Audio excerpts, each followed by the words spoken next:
সবাই ইরফানের জন্য দোয়া করবেন। ইরফানের শরীরটা আজকে খুবই খারাপ ছিল, শুধু আজকে না, আজকে এক সপ্তাহ ধরে ওর শরীরটা খুব খারাপ। তো তাই ভাবলাম ডক্টর দেখাই নিয়ে আসি। আসসালামু আলাইকুম, কেমন আছেন আপনারা সবাই?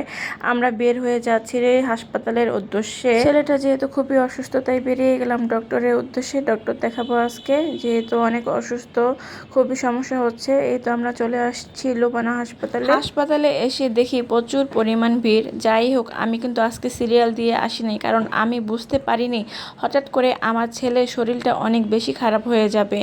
তাই আর কি এখন আর অপেক্ষা না করে ডাক্তার দেখাতে নিয়ে আসলাম, যে যত দেরি হোক আজকে ডাক্তার দেখিয়ে যাব। আসার পর অনেকক্ষণ বসেছিলাম। ইরফান বলতেছিল ক্ষুধা লাগছে, তাই আবার ওকে নিয়ে বেরিয়ে গেলাম কিছু কেনাকাটা করার জন্য। যেহেতু অনেকক্ষণ টাইম লাগবে, তাই ওর জন্য কিছু কেনাকাটা করে আবারও হসপিটালের উদ্দেশ্যে রওনা হলাম। সত্যি কথা বলতে কি জানেন, এই সমাজের মানুষ একটা শিশু বাচ্চা যখন অসুস্থ হয়ে যায়, সবাই কেন জানি তার মাকে ব্লেম করে, মনে করে সন্তানের প্রতি টেক কেয়ার করা হচ্ছে না, যত্ন হচ্ছে না। কিন্তু এটা কেউ মনে করে না যে একটা বাচ্চা তো অসুস্থ হতেই পারে, সবাই অসুস্থ হচ্ছে, ছোট বড় কে না অসুস্থ হচ্ছে। কিন্তু একটা শিশু বাচ্চা যখন অসুস্থ হয়, তখন কিন্তু সবাই তার মাকে দোষারোপ করে। যাই হোক, ডক্টর দেখিয়ে কিন্তু আমরা এখন বাসায় চলে যাচ্ছি। দেখেন রাস্তাঘাট একদম নিরিবিলি হয়ে গেছে, এখন বাজে রাত 12:30।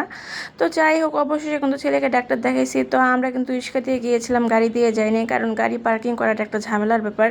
তো এই জন্য আমার হাজব্যান্ডের গাড়িটা যেহেতু অফিসের কাছেই ছিল, আমাদের বাসা অ্যান্ড অফিস অনেকটাই কাছাকাছি, তো আবার আমরা গাড়িটা নিয়ে আবার বাসার ভিতরে যাওয়ার জন্য বেরিয়ে গেলাম। তো এই তো এইভাবে রাত্রেবেলা আবার ইরফান বলতেছিল চলো একটু ঘুরতে যাই ঘুরতে যাই। এখন এত রাত্রে আবার কোথায় ঘুরতে যাব বলেন? ছোটো বাচ্চা বলে কথা, এখন বলতেছে গাড়িতে ঘুরবে। তো যাই হোক, ইরফানকে একটু ঘুরিয়ে আমরা বাসায় চলে আসলাম।